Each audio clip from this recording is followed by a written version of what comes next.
The Gemara that we did yesterday spoke about a number of laws regarding the halachas of a bias. What is considered a bias, a house, and it applies to many laws because there's many areas of Torah that are impacted by the rules of a house. What do I mean?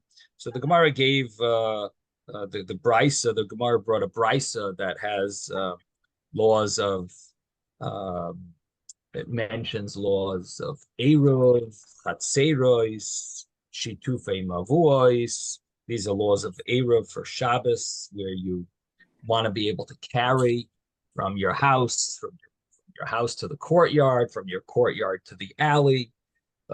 We spoke about the laws of mezuzah and micah.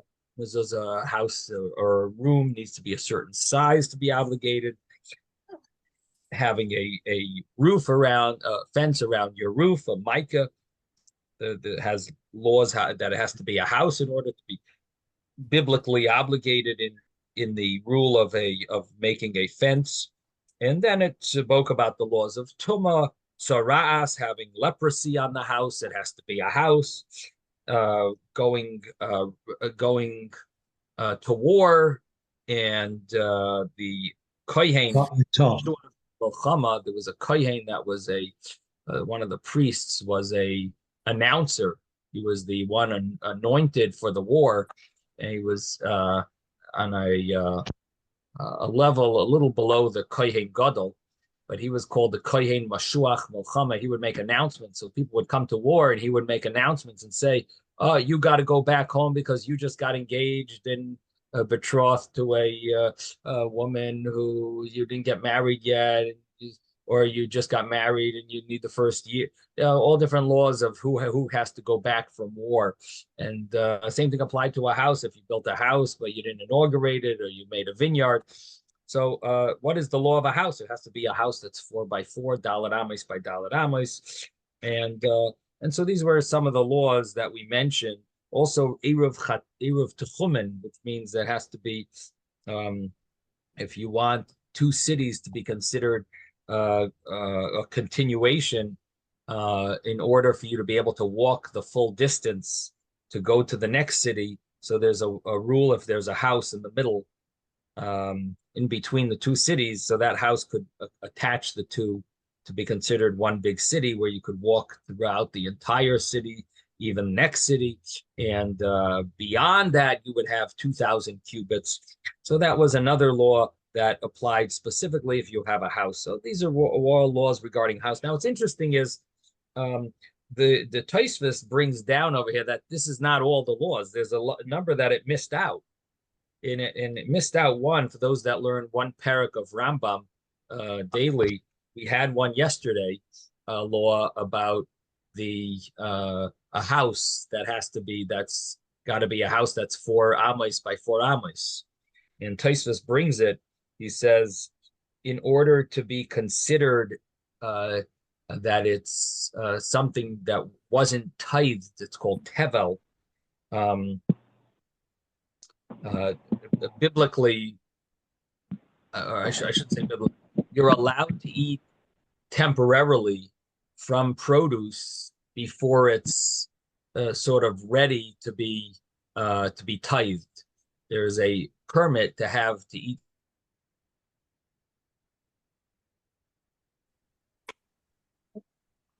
However, once it comes into a house, that makes it called koveya to meiser. That makes it established that you can no longer eat temporarily from it without tithing it.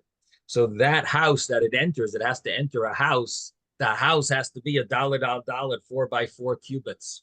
So Taisus mentions, the Gemara didn't bring that, but there's another law about a house. And then he brings another law. He says a person makes a vow from a house, the house that he's not going to enter it. So that house has to be 4 by 4. And then Taisus says, and then there's another law that it should have said, and that is also by a naira hama'urasa, which is a engaged, a woman that's engaged, and if she Let me mute everyone here. A woman that is, I use the word engaged, but it's really half married. It's really, in Judaism, the marriage consists of two parts. And so besides engagement, which is not considered marriage, but there's the first part of the marriage called Kiddushin, and then there's the second part called Nisuin. So a Naira, a 12-year-old that is done the first part of marriage, so there's a special law about if she's partially married and she goes and has an affair with someone, and there's a law that she's considered a married woman who had an affair, and there's a death penalty. And which house did they do the death penalty at? So it says at her father's house, to embarrass the father that she did such a terrible sin. And according to Tues, that house has to be a house that's Dalet al Dalet, has to be at least 4 cubits by 4 cubits. So those were some of the laws that what the Gemara mentioned, what Tues brings in, and then the Gemara talked about. Again, we're just going over what we did yesterday. So the Gemara spoke about yesterday the difference between all these laws and Sukkah. The Gemara said that a Sukkah doesn't fall into these categories because a Sukkah is not a bias, not a house. It's supposed to be a temporary dwelling. A house is meant to be a permanent dwelling. So the laws of Sukkah, the laws of bias, are very different. And then the Gemara went and brought proofs. It says, what's the reason? Why does a room for a mezuzah need to have 4 by 4? And why do the other laws about negoyim, about what's the reason for that? So all of those laws, it says the word bias. And we brought all the verses yesterday. We showed each pasuk, each verse says the word bias, house, which the Gemara understands bias to mean at least 4 cubits. Come around. Come back here. It means at least 4 cubits by 4 cubits. So that was the source of those rules. And then the Gemara said, what about the whole laws of Eruv? And the Gemara went through that Eruv, in order to be responsible, obligated to participate in the Eruv, you need to have a dwelling that's fit to dwell in, and this is not fit to dwell in if it's too small. It's a little closet. It's not really fit to dwell in. It's not chazi ladira, and it's not fit for a dwelling. And the Gemara came up with an interesting little diuk, like it saw like there seems to be a difference. The Gemara understood from the text, the way it was worded, it implied that this house, that's this bias, that's not 4 by 4. You don't place the Eruv Chatzeros in it, but you could place the Shituf Mavois in it. And that the Gemara said, why is that? Why would you be allowed to put the food that's supposed to unite the people from the different courtyards, that you could put into this hut, but the food that's supposed to unite the houses of a courtyard, that you can't put into a hut that's not 4 cubits by 4 cubits. And the Gemara explained the difference, that by a partnership of courtyards, really you just put those food items into a courtyard is good enough. It doesn't have to go into a house. But when it comes to Eruv Chatzeros, combining Eruv Chatzeros is combining houses, that they should all be able to participate in the Eruv for the courtyard, that you need to join houses together to be considered that they all live in one house. It has to go into a house. So there you need to have a bias, a house that's at least Dalet al Dalet, 4 cubits by 4 cubits. But when it comes to the joining together courtyards that are all part of one alley, that all that needs to be is placed in a courtyard. So here, this house is no worse than a courtyard. It's less than 4 by 4. It's basically no worse than a courtyard. And that was basically the Gemara. There was one more little piece of Gemara that we said. that we said that if you want to join Erev Tchumen, thank you. If you want to join two cities together, you need to have a house that's bigger than Dalet al Dalet, that's bigger than 4 cubits by 4 cubits, and then you could join possibly if it fits all the criteria, the technical details, you could join the two cities together. And then when you want to take a long walk on Shabbos, you don't just you're not just limited to your city and 2,000 amos beyond your city, but you could actually walk the next city and 2,000 amos beyond the next city. And that would be if the house that's in the middle has at least Dalet amos by Dalet amos. And the Gemara said that the Borganin, which is like a watch house, that would work, but this house doesn't work. The reason is because Borganin is fit for its purpose, and because it's fit for its purpose, it can be considered a way to join the two cities together. In other words, it's meant to sleep in for one night. You have a gate, the guard gate. That's it's meant for what it's meant for. But a house that's less than 4 by 4, that is not meant. That's not fulfilling what it's built as, and therefore it's not fit for its purpose, and therefore you can't consider it a entity of the city that would join the two cities together. And so that was that was basically the law about Erev Tchumen in order to join two cities together. And I mentioned that it's very practical, these laws, especially when you go to the mountains. If you're in the Catskill Mountains for Shabbos, big problem with taking a long walk.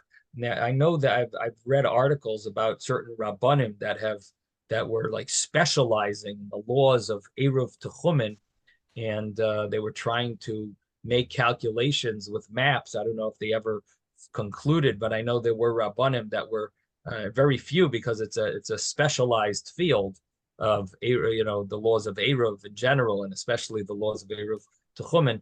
But I know that they were working on trying to make calculations of how far people can go from one area, one development. There's all these different developments in the Catskill Mountains, and how far you could go. So it gets complicated. People aren't aware of this. One of the laws of Shabbos that people don't know anything about. You think, oh, it's the greatest thing. I'm taking a walk on Shabbos. It's a spatzir, a Shabbos walk, walk off the big heavy meal. But there are actually rules about how far a person is allowed to walk, because based on the Chumash in the Torah, it says you're not allowed to leave the camp. The camp was 2,000 amos, so the Jewish camp where all the tribes were stationed. So based on that law, so there's a limit to how far a person can go. I think the Rambam mentions that the biblical law, you actually have a little further, like 12,000 amos or something. I think there's a further limit, but the rabbinic law is 2,000 amos, something along those. I have to look it up exactly what the Rambam mentions, but I think Rabbi. Yes, David. Can you remind us again the 4 by 4 as opposed to the 7 by 7? Because I'm getting a little mixed up. Okay, there's cubits and there's hand breadths. There's 6 hand breadths, tefachim, in a amma, in a cubit. Okay, that's the common cubit that the Torah talks about, and there's 6 tefachim, 6 hand breadths in a cubit. So the laws of a house are 4 cubits by 4 cubits, and if you want to divide that into hand breadths, that would be 24 hand breadths by 24 hand breadths. It makes a house. Or if you want to call it amos, it's 4 amos by 4 amos. And we mentioned the different opinions about how big an amma is, but basically it would either be like 6 feet by 6 feet, or 8 feet by 8 feet, or somewhere in the middle. Different opinions in the later poskim, the later authorities. And that is the size of a house. For a sukkah, the minimum size is 7 hand breadths by 7 hand breadths, 7 tefachim, and a hand breadth is about 3 inches to 4 inches, And so it's somewhere around minimum sukkah would be around 21 inches or a little more by 21 inches or a little more. And that was the difference between the house, which is 4 amos, and the sukkah, which minimum size is 7 tfachim. In the height of a sukkah, I should mention, minimum size is 10 tfachim for the height of the sukkah. Yes, Jeffrey. We all learned a lot about Eruvin because our sons were in the Boy Scouts. We had kosher Boy Scout troops, and when they went on a camp out, they had to take lots of precautions because they were going to be there over Shabbos. And a long weekend was when they typically went during the school year. And so they had to learn how to put up an eruv, and they had to learn how to bring barrels with water inside the eruv before Shabbos so they could use it for washing dishes and for washing hands and things like this. And they'd have a place where you wouldn't be watering the ground with the grass. And so a lot of laws about Shabbos. And part of it was very important with Kikulim because they loved to take walks and they would learn about trees and they learned about berries you could eat and things like this. So it wasn't always just the Catskills, but a lot of Jewish camps are in places where you have this issue. I would think that would be a great opportunity for someone who wants to write a book about Boy Scouts or camping on Shabbos. There must be some book. I wonder if Feldheim or Artscroll ever put anything out. That would sound like a great, a great title for, especially for people who, there must be so applicable. Thank you, Jeffrey, for mentioning that. The right kosher camping. Kosher camping. Yeah. Is there such a book, or are you just giving the title, giving a good title? No, I'm giving you a title. I have to give you a kosher book. Camping. So anyway, it was wonderful. As a result, at home also, right. It was very useful because for sukkahs it was always an issue. Kosher Catskill camping. Right. Yeah. No. The more I think about it, it sounds like it could be a very educational, great opportunity to educate the kids in Hilchos Shabbos. Right. Right. So many different laws, as you mentioned. It's not just the laws of Eruvin. There's so many other laws. Well. There must be. Yeah, there must be something. But anyway, but it could be a good. Living it was really great. Very nice. Thank you. Okay, so.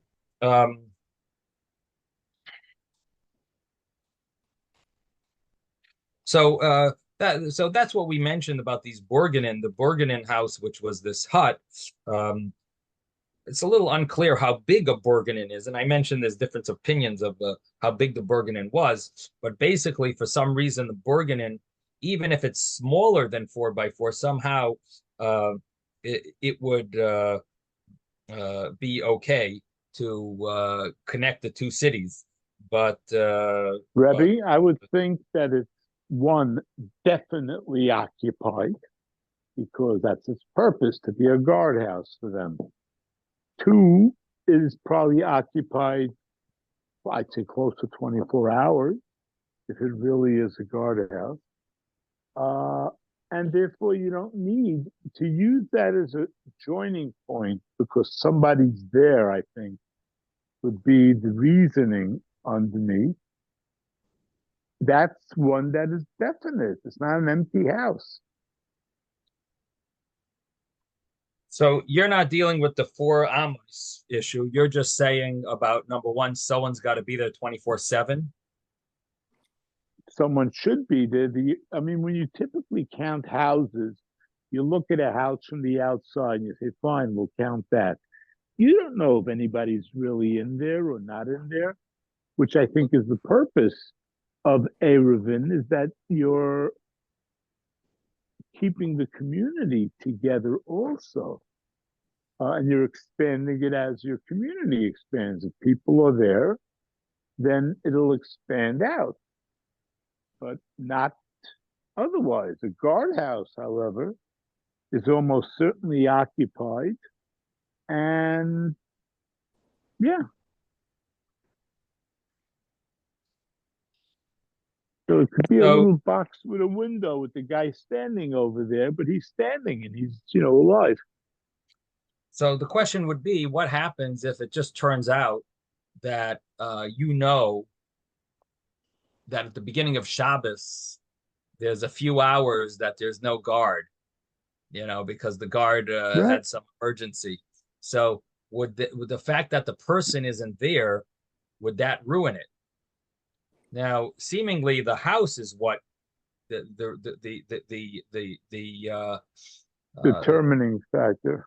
The determining factor, right, is actually the burgan in itself, not the person inside it. Right. So it has to be fit for the use. It has to be set up for its purpose. If it has an alarm and a place to sit for a minute and a window, that's it. You don't need much more than a box around you. So in other words, so if you want to boil down, what do you need in order to attach two cities? So you need some type of entity of a dwelling structure that is fit for what its purpose is. Something you have to figure out how to tweak it and word it properly. So a structure that's a house that's not Dalet al Dalet, so it's a structure that's not fit for its purpose, and therefore we don't consider it a kosher. We don't consider it a way to extend the city, but a structure that is fit for its purpose. It's a structure. It's not Dalet al Dalet. It's not even 4 cubits by 4 cubits, according to some understandings. In other words, the one of the understandings is that it's not 4 by 4, but yet Bergenin will work because it's fit for what it's meant for, and it is meant for someone to hang out there, at least for each night. For that person, he hangs out there for the night. So it's a dwelling. So it has to be a dwelling fit for dwelling purposes. Now, does it have to be a long-term dwelling? Bergenin is made out of some weak material. Seemingly, it's it's not made out of anything. It's made from reeds or wood. So it's some, but it is a dwelling. You could call it a dwelling. A house that is less than Dalet al Dalet is not called a dwelling. So I guess the way to tweak it is you need to have a dwelling. In a Bergenin, we can call it a dwelling because it's fit for dwelling, even though, maybe not for a long time, but each individual guard goes there for the day. They probably have shifts or something, So a guy is there for the day. So is it a dwelling? It's considered a dwelling for it with the way it's made. Then. It's made for a dwelling. The house is not made for a dwelling. So it's not, you can't call it a dwelling. This you could call a dwelling. The question really is, what about a sukkah on Sukkos? Right. Would a sukkah work? Let's say you have a sukkah in this area that's in between the two cities. Would a sukkah on Sukkos work? Because for sukkah, this is fit for the purpose that it's made for. It's not meant to be a house, so it's not, not Dalet. Maybe it's not Dalet al Dalet. It's not 4 cubits by 4 cubits, but maybe because it's meant for a sukkah. And Teishvu Kain Taduru, you're supposed to dwell in it. The way it's built, the way it's built, it's dwelled the way it's dwelled. So if a Bergenin is meant for maybe just to sleep in for the individual, so maybe a sukkah could be it's a dwelling. Maybe it could be considered. So the Sfas Emes brings this possibility that seemingly it should work for the Shabbos of Sukkos. You could actually walk longer, have a longer walk than a regular Shabbos, because on the Shabbos of Sukkos, this is meant for dwelling. The Sukkah is meant for dwelling. After Sukkos, I guess you wouldn't really call it a place of dwelling, but on Sukkos, seemingly it would be. You have a sukkah of dwelling. Wouldn't be there. Even if it is, I'm saying. Okay. Even if it's still there, I would guess that it would lose its status because it's not meant for dwelling anymore. Odds are good. There's nobody in there. But that's because even if by mistake no one's in there, that's okay. But if it's not a planning on having someone in there, that's where it ruins. That's where it gets ruined, its status. Okay. Anyway, that's an interesting application of this law of how it could how sukkahs could actually change the laws of Shabbos. Okay, and then the Gemara talked about another law which is really connected to Baba Basra, which is the laws of dividing a property, and that's where we mentioned that if brothers and partners can divide a house that doesn't have 4 cubits by 4 cubits, and we said in order to divide a house by partners or by brothers who inherited a house that doesn't have 4 cubits by 4 cubits, the Gemara asked, you need it to have 8 cubits so that each recipient receives a substantial house. It has to have 4 by 4. Not that the whole house in the first place has 4 by 4. That won't do anything. It needs to have 8 by 8, or not 8 by 8. Excuse me, 8 by 4. 4 by 8. It needs to have 4 by 8 in the beginning, and then if you divide that in half, each one will have 4 by 4.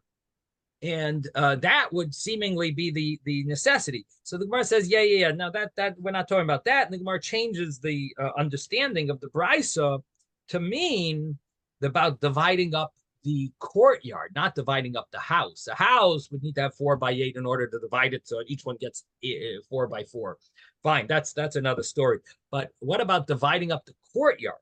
So dividing up the courtyard, the only way you can divide up the courtyard is if the house that you have is a 4 by 4 house, 4 cubits by 4 cubits. If your house is not a 4 cubit by 4 cubit house, you won't get what you should in the courtyard. You lose out from the courtyard division because of your house not being a valid house. It's not being a eligible house. What is the law about the courtyard when you divide the courtyard up? So there's 2 opinions. The Gemara brought both opinions of either the courtyard is divided based on doorways. So if you have 3 small houses in a courtyard and someone else has a big mansion, when you divide the courtyard up, you don't have to divide the courtyard. You could just leave it and say it's good for everyone. But if you do divide the courtyard and say, listen, we got to divide this courtyard, it's enough with you using my part and I'm using your part, we're dividing it. So when you divide the courtyard and you own 3 houses and the other guy owns 1 big mansion, guess what? He gets 3/4 of the courtyard, according to this opinion, and you who own them, or the person who owns the mansion, gets 1/4 of the courtyard because it's divided by the doorways. And if each house has 1 door, so they get the three portions of the courtyard, and you have 1 door to your mansion, you get 1 portion of the courtyard. You divide it. You're dividing the courtyard, divide it in quarters, and the mansion guy gets only 1. And that would be, again, this only applies to houses that are not 4 cubits by 4 cubits. But if a house doesn't have 4 cubits by 4 cubits, then it's not going to be getting any portion of the courtyard. Rabbi. Yes, David. If you're dividing the house by size, and only one person, let's say, has doors in his portion, the other people don't have any doors, so they can't get in and can't get out. Is that considered a proper portion of a house? What do you mean they don't have door? They don't have a doorway? They have to have a doorway. Like, in other words, if I got to go through your house to get out of the house, because the way you divided the house, the front door and the back door is in your portion, and in my portion, I don't have a door to get in. I don't have a door to get out. I got to go through your house to get in and get out. So seemingly each structure gets its portion in the courtyard, and your portion is part of the structure's portion. Well, I guess so, but I'm just talking as far as dividing a house. Is it considered a house if you can't get in and can't get out without going through the other guy's portion? No. Is your house considered a house, you wonder? Right. Is your house considered a house just because the doorway? I mean, because you go into his doorway, that might not be considered a house. No, seemingly it would you know, your house is a house as well, just because the doorways have to do with the courtyard division, not really just the laws of houses. Seemingly, you have a house, even if you have to go through his property. No, I would think so. What if he doesn't? What if he says you can't go through my property? Then do you Oh. No, really no, have a no, no, house? no. You have to have an easement. There is no such thing as a property that has no entrance or exit. You have to have an easement then under the law when you did the property exchange, whatever, that allows you to travel over his property to get to yours. So the thing is, in Baba Basra, I think the Gemara does talk about these issues where you don't have, you need to like rent or get some type of a walkway or something. So it's you know, but if you want to know American law, Isaac is Now I'm too far removed from it these days, but those are the issues basically. Right.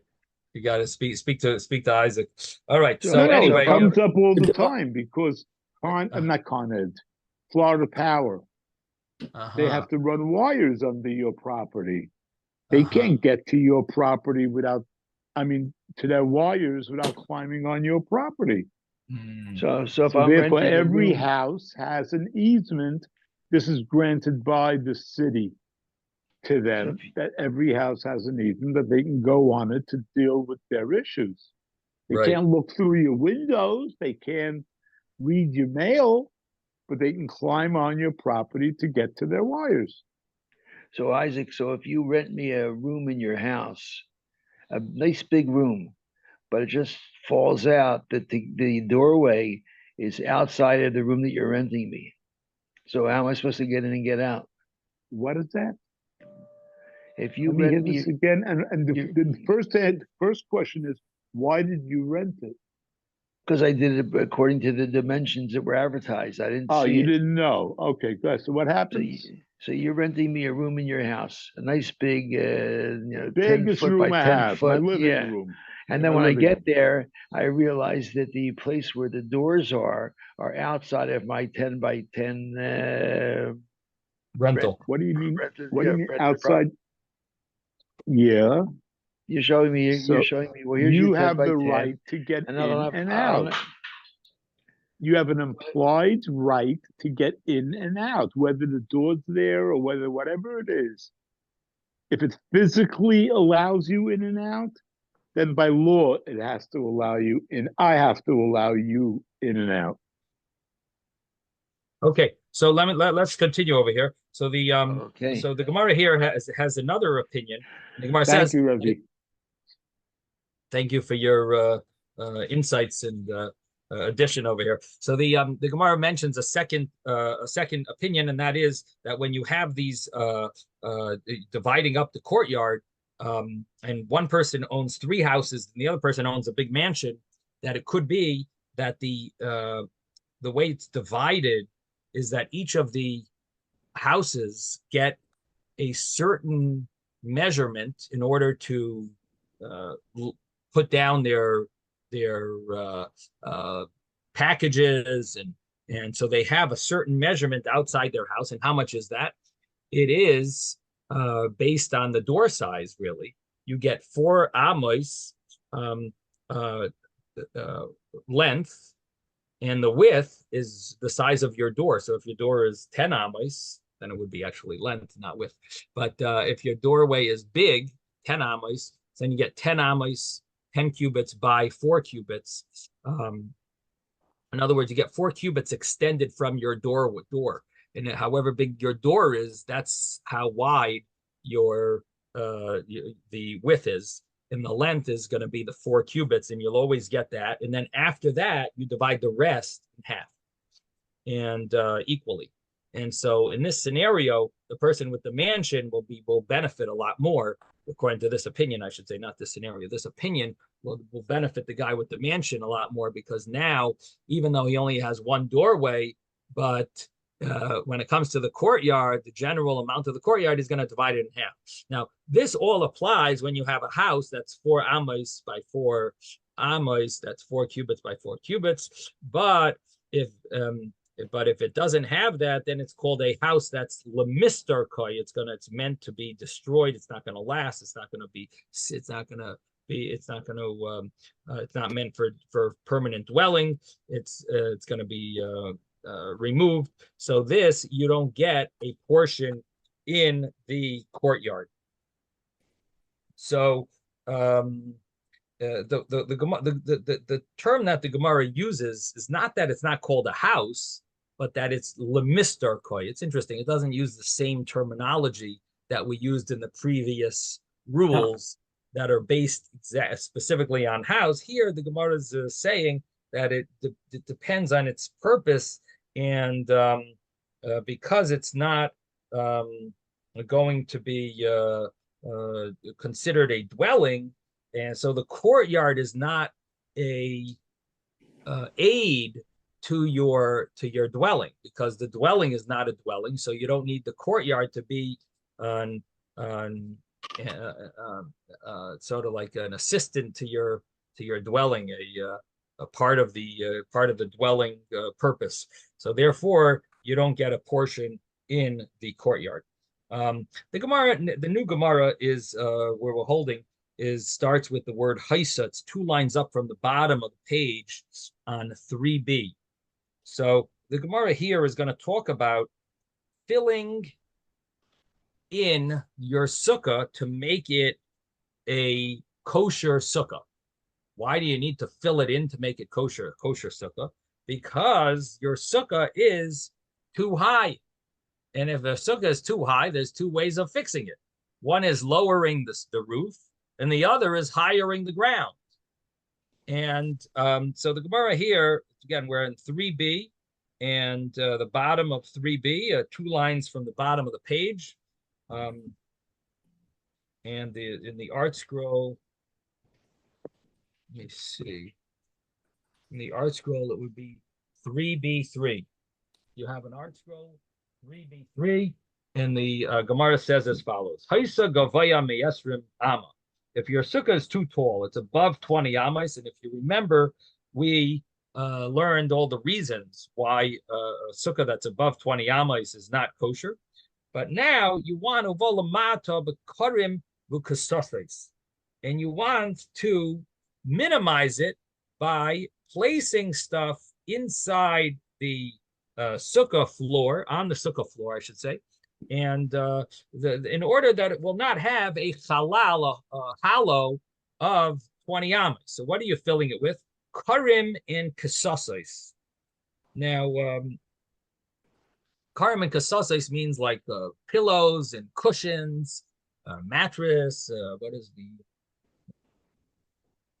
term used for sleeping and resting? Karim and kasasais, they translate it as mattresses and cushions, but I think a kar in modern Hebrew is a pillow.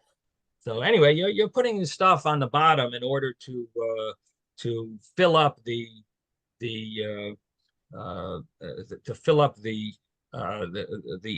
extra space that you don't want to have. So the Gemara says if you did that, loy havi miyot, it is not considered a miyot, a minimizer. You have not fulfilled your obligation to minimize it. And Rashi, let me mute everyone here. Rashi tells us the reason. You have to leave when the class is over. And the reason is because you're not going to end up leaving it there for all 7 days. So because of that, it's not good enough. That's the problem. In other words, there are ways of doing it, but if you put these items there, then it's not considered a miyot. You haven't minimized the height because you're not going. It's going to be a monetary loss if you leave them there. I guess they're going to get dirty, and you're not going to be able to use them afterwards, and the sukkah will remain invalid. In other words, what's going to happen? Because you don't want to ruin them, you're going to end up taking them during Sukkot. So you're not really nullifying them to become part of the ground of the Sukkah. and therefore they don't become part of the ground of the sukkah, and it's not called a sukkah that's the proper size. And now we turn the page. We're on 4a. V'yafal gavd about linolakulu, and even though you were mevatel them, and Rashi says for all 7 days, and you said it with your mouth that you are not going to be using these, you're nullifying them for 7 days. It doesn't work. Mishum de batla daitoi etzel kol adam, because here we have the concept that you have nullified, that your view is nullified by the way most people and general people will think, and they would not be mevatel, they would not nullify these items to become part of the floor. And so even though you decided that you're not planning on taking them during the days of Sukkot, nevertheless, your decision doesn't hold any ground, because people normally will not do that.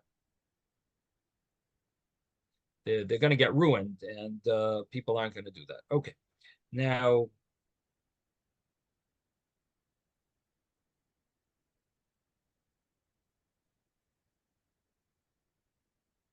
there is an opinion of the Ran that says it's not because they're going to get ruined.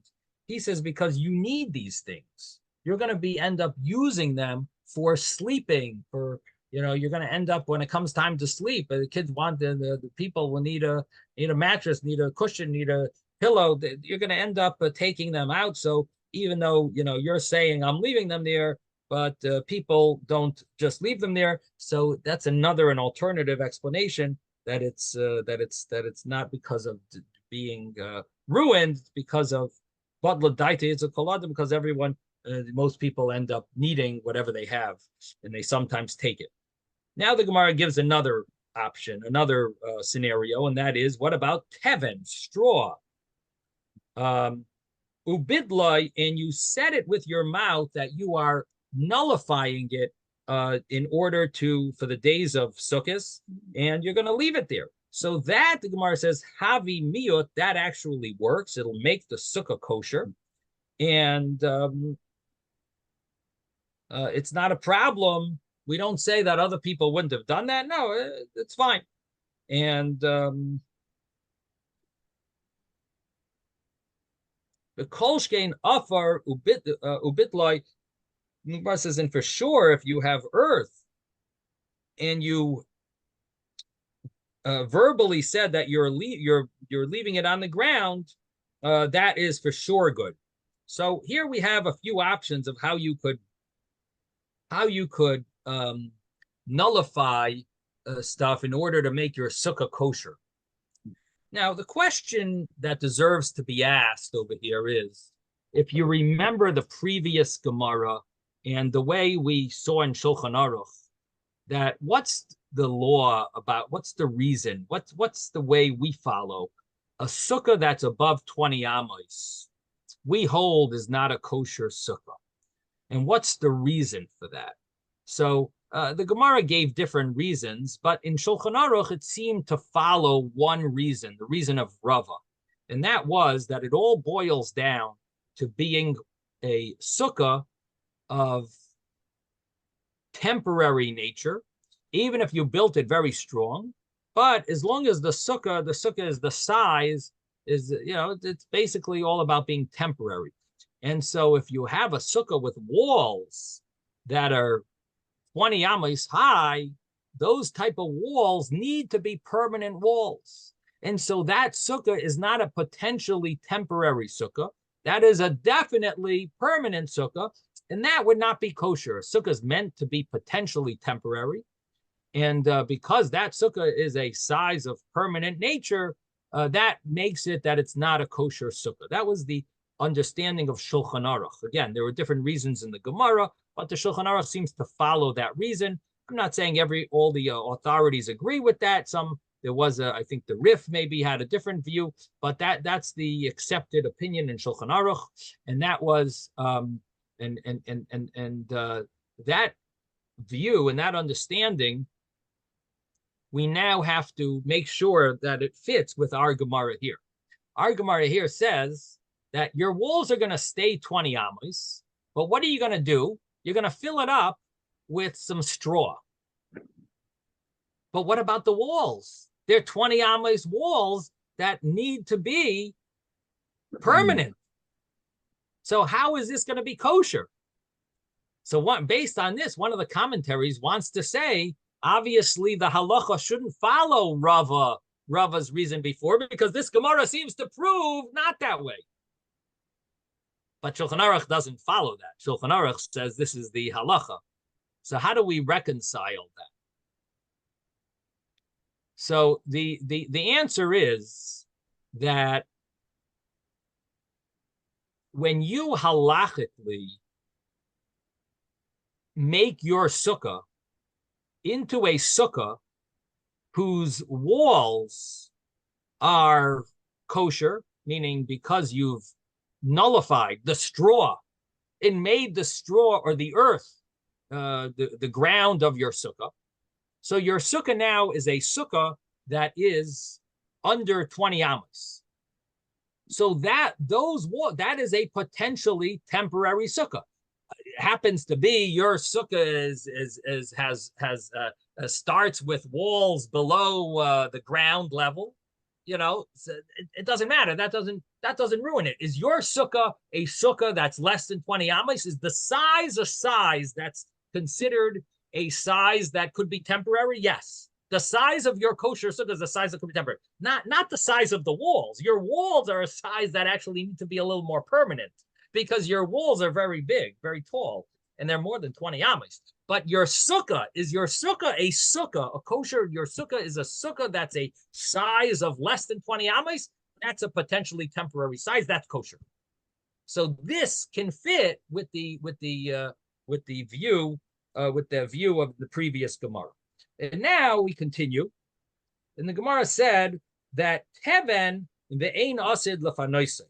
What happens if you put the teven there, you put this straw there, but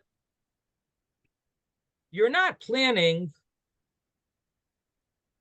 on removing it? So what did you do? You didn't actually say that you're nullifying it. In the previous case, you nullified it. Here, it's ein asid lefanoisei. You don't need it. You have nothing that you think you're going to need it for. You're not planning on taking it out, but you weren't mavatal mamish with your mouth and said, I am nullifying this to the ground. This is going to be a floor for the entire. So you didn't do that. You didn't say that. You just just put it there, and you're not planning on taking it out. So what happens then? This is one step less than the previous case. So it's teven ve'ein asid lefanoisei, and then the Gemara says, afar stam, you put earth there, and you don't know if you're going to need it. You might be building yourself some type of a who knows what that you might end up wanting to use the earth, but in the meantime, you don't. It's no need for it. That you're not aware of any need that you're going to have for it, and but you didn't nullify it. So the Gemara says this is machlokes Rabbi Yossi v'Rabbanan. This is an argument between Rabbi Yossi and the Rabbanan regarding the laws of tumas meis, regarding the laws of impurity from a dead body, which we learned about last week's parsha about kohanim not allowed to make themselves impure from a dead body, and there's laws about the tumah of a dead body if it can be contained inside a structure, or does it just shoot through the structure. And there's ways of containing the tumah, the impurity, and there's an argument of Rabbi Yossi and the Rabbanan about this. What is the case? So you have a case of an oyhel, a tent, and by an oyhel, so if there is a person that stands on top of a dead body, meaning he's bending over on top of a dead body, or if a person is under a dead body. In other words, the corpse is on top of him like a tent. So either you're a tent above a mace, above a corpse, or the corpse is a tent above you. Or if you're in the same tent as a corpse,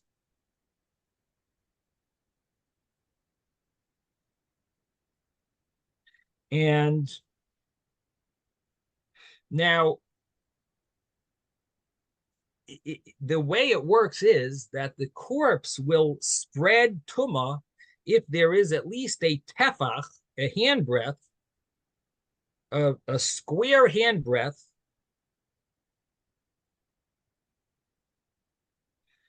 between the corpse and the ceiling in the tent.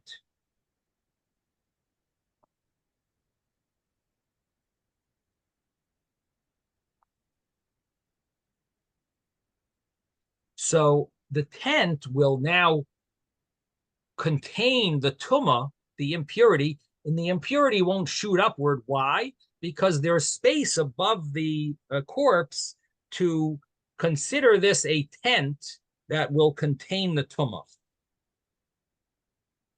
And where does this apply? It applies if you have vessels that are on top of the tent. Will they become tameh, impure or not? And if you have this space of a tefach, that will limit and contain the impurity of the corpse. So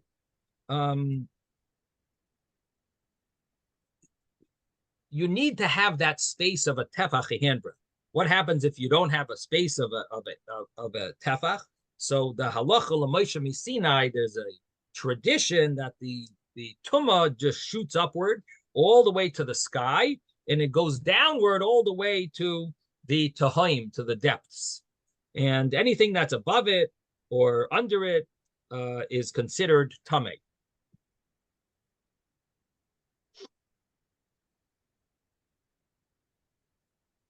Now, however, there is a benefit of the tumah going up and down, and that is, if there's no space, then anything else that's in this tent is not considered tameh because it's inside a tent of the tumah, of the impurity. Why isn't it not tameh? Because this is not a real tent, because there's no space to make this a tent. In other words, just picture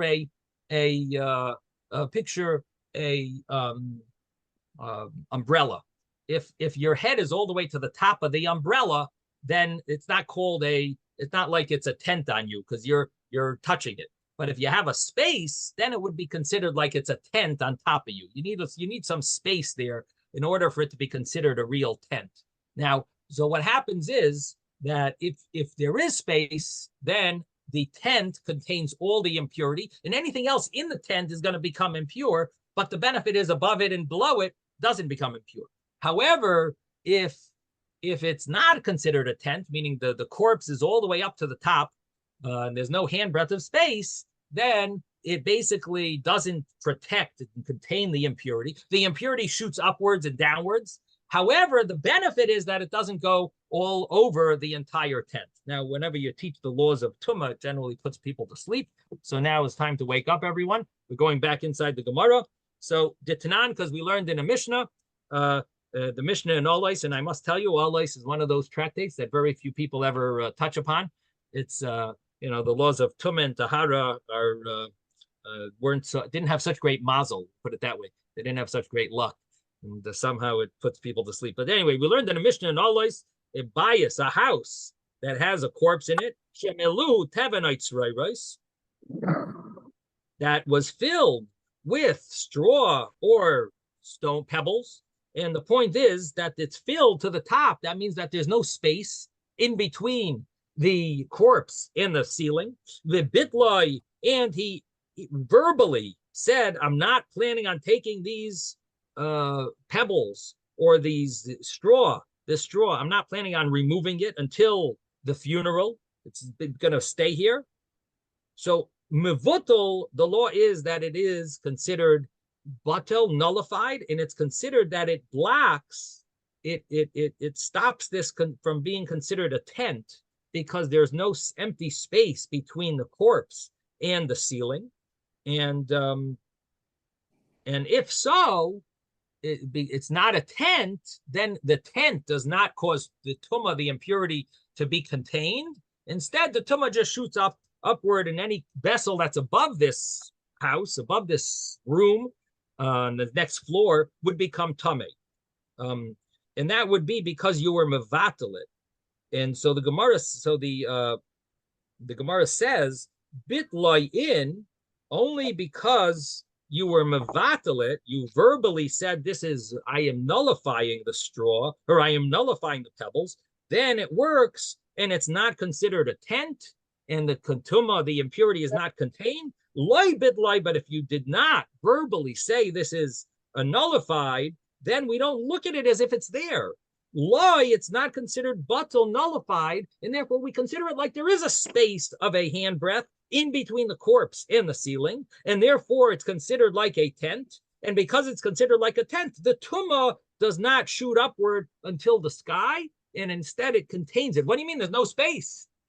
There's no space to your physical eyes, but that what you put there is not considered an entity because you didn't nullify it. So because of that, it's considered that there is space between the corpse and the ceiling, and that's considered a tent, and the tent contains it. And that's if you were not mevatel, you didn't nullify the teven or the treires. So the Gemara says, V'tani Allah, and we learned a brisa on this Mishnah. Again, from the Mishnah, it implies, seems to say clearly that whatever you're putting there, you need to be mevatel it. You need to nullify it verbally in order to make it considered an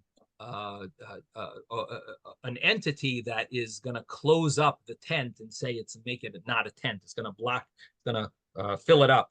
You need to be mevatel it. But Tani Allah, we learned in a brayso, Rabbi Yossi says, heaven ain't asid lefanaisai, if you have straw that you're not planning on removing, you didn't verbally nullify it, but you just are not planning on removing the straw.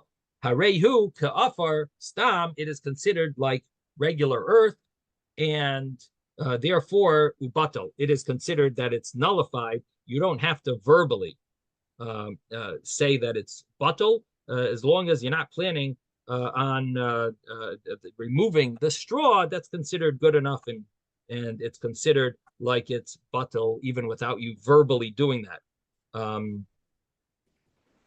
Now, offer the asid lefanai. So what about if it's earth, but you plan on removing it soon from the house? It happens to be that the earth is all there covering up the corpse until the ceiling, but you're planning on removing it. So hare hu kastam heaven, it is considered like regular like regular straw, and you might end up removing it, and the loy batel, and it's not considered batel. So what we have here is two opinions about what it takes to make items nullified, and we're gonna we'll finalize this Mitzvah Hashem tomorrow. But what we have here is different scenarios of how you're going to lower the size of your sukkah based on the laws of tumah, based on the laws of impurity with regard to making things impure for the Beis Hamikdash and so on and so forth. And we're going to try to connect those laws with the laws of sukkah in order to make your sukkah into a kosher sukkah. Sei gesund, everyone. Have a wonderful day. Thank you, Rabbi. Thank you, Rabbi. I'd like to welcome Sei Victor. gesund, everybody. Close to 11:10. It's supposed to be 20 minutes. Nice to have you. Thank you. So all I have to do is put on my jacket. Hi, Victor. I have to go. I enjoyed it very much. Thank you very much. Okay, amazing. Okay, have a great day, everyone.